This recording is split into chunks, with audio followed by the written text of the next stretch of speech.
Hi everyone. The spiritual attribute that I'm going to be talking about today is one that's called spiritual strength. Now, just by the name of it, its meaning is fairly obvious. Somebody who's strong spiritually could be said to have spiritual strength. And that's true. But then what makes that person strong? Is it something within themselves, something coming from their soul, their spiritual connection perhaps? Because it is spiritual strength. But that spiritual strength also flows down into being morally strong, emotionally strong, mentally strong. And that doesn't mean to say that a spiritually strong person doesn't have their moments when their emotions are a mess, where they're not coping mentally. But that person with spiritual strength seeks to find understanding to what's causing the issues. What can they learn from it? What can they do about it? And it takes a lot of strength to be able to do that when you're actually not mentally or emotionally functioning very well. But somebody who has spiritual strength will find something within themselves that they can use to dig down deep and help them to get to the bottom of situations and problems. It gives them the strength to actually ask for help, to not let pride get in the way. It gives them the strength to persevere, to keep going. That's one aspect of it, and I'm sure you could add some other to what I've said, but that's the fairly obvious aspect. I'm going to look at the less obvious. We have the spiritual attribute of justice, dispassion, and we have the spiritual attribute of compassion. Now, if we leave justice out of it for the moment, because that's like cosmic law, the workings of karma, that gives us all of the situations where we gain our spiritual strength. But let's just look at dispassion and compassion. Dispassion is not an I don't care thing. It is simply the ability to shut off emotion in a controlled way. Not suppressing anything, but just simply being able to stop it so that it's not interfering with rational thinking or decision making, or not turning into overthinking and things like that. It can appear very severe. Somebody who has dispassion can often appear very severe. On the other hand, you have compassion, which is loving, empathetic, sympathetic, not pitying, but those higher forms: empathy, sympathy, love, understanding, wanting to help. Someone who's spiritually strong has the ability to stand in the middle of those two, to become dispassionate when they need to, no matter how compassionate they are feeling towards someone or some situation.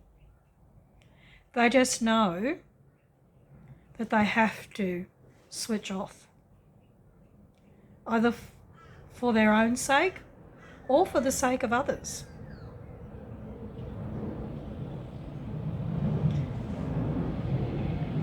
When we're compassionate, we can sometimes tend to rescue. By going into dispassion, we can determine whether we should rescue, which rescuing is generally not a long-term solution, but sometimes it's needed short-term. But sometimes we have to be dispassionate so that we can be tough loving. That we can step back and let the person fall flat on their face, learn their lessons. And then we can bring our compassionate back in order to help them pick up the pieces. So a spiritually strong person has that balance, can do that balance. So on the way to becoming spiritually strong, we'll probably get it wrong sometimes. We probably will be too stern and severe sometimes. And if we realise that, then we need to apologise. We need to own up. That's another spiritual strength. Admitting that you were wrong, that you were too hard, you made the wrong call. And then if you become too compassionate and then you realise, oh my goodness, I'm just enabling this person. Well, again, how you deal with telling them that, whether you say that to them or not, that's something to be decided on a case-by-case basis. But certainly you need to admit it to yourself and not beat yourself up for it, but then work out, oh, right, how can I step back now then? How can I detach? How can I... They'll think I'm so awful, so hard, so cruel. And then, maybe you just have to allow somebody to think that about you for a while. As long as you know you're not. As long as you know that what you're doing has to be done for that person's good in the long run. And I don't mean you being a controlling person here, because that's very wrong. Someone who has spiritually strong does not control people. They don't need to. They allow people their free will and to go with their own flow. And they don't like it if people don't like them, but they're okay with it if it means that someone will have to dislike me in order for me to do the right thing here. Because right action is something that a spiritually strong person has front and foremost. So that's another aspect of spiritual strength. And there's yet another. Some of you will have heard of the Kundalini energy, some may not. Just briefly, it's an Eastern belief that has become part of the modern New Age teachings. You've probably all heard about the chakra system and the 7 main chakras, which is part of that same system. Well, Kundalini is an energy that is quietly stored in everyone's base chakra.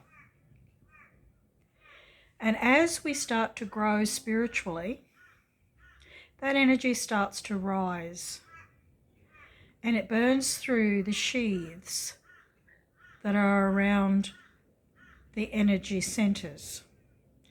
Those sheaths protect those centers, allow them to just function as they need to for the person, for whatever level they are at spiritually.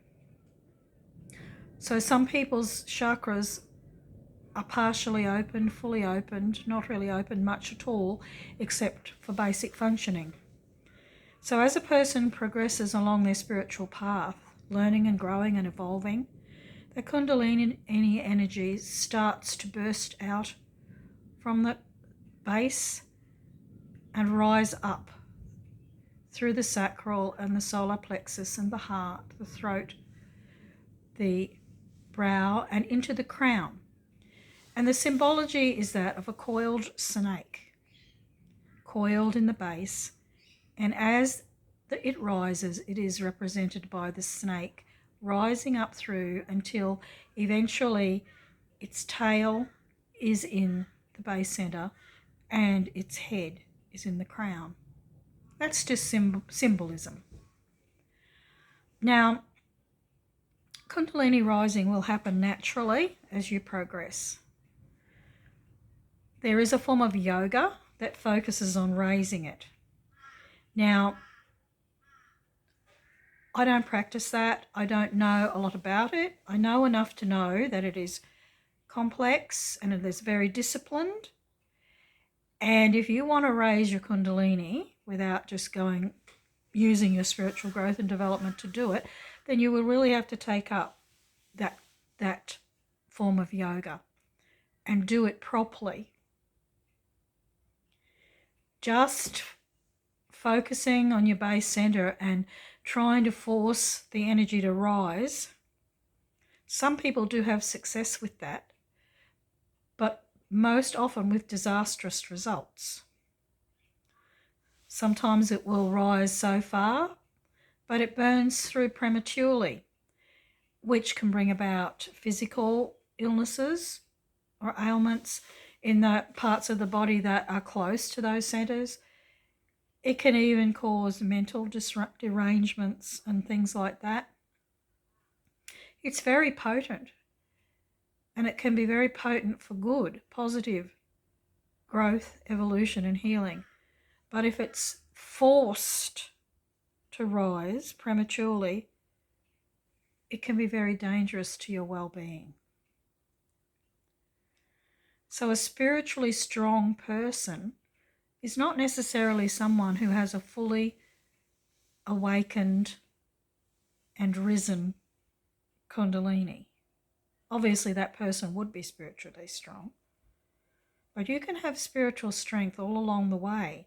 And part of that spiritual strength can be in the disciplined way you actually focus upon energy work and how you love your centers, your psychic centers, your chakras, how you nurture them and allow them to open as they should for you as you're growing, helping them or encouraging them to work in balance with each other, not forcing anything.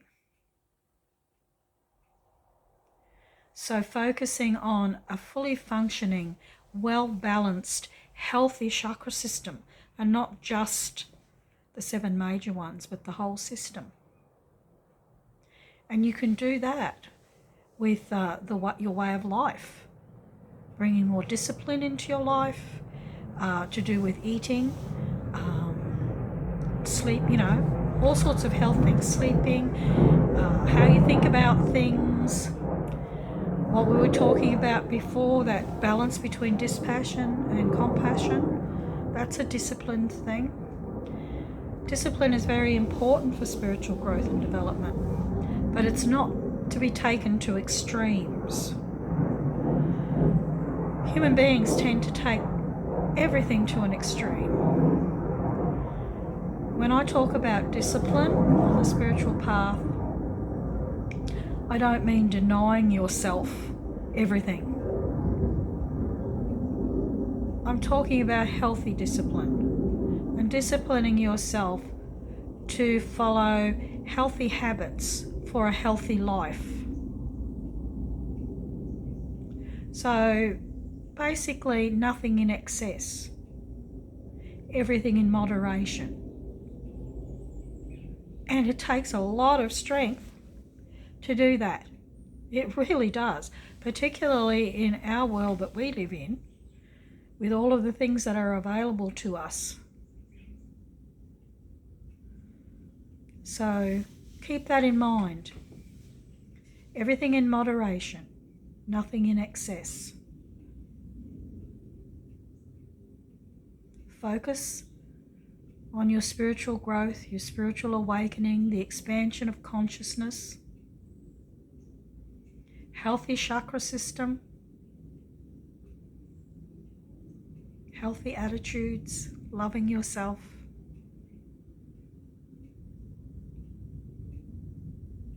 nurturing yourself, and you'll get there. And all of the other spiritual attributes that you learn about and put into practice will help you. So I will leave spiritual strength here. There's so much more that can be said, but you will experience a lot of that for yourself and add to your understanding of it as you grow. Thank you.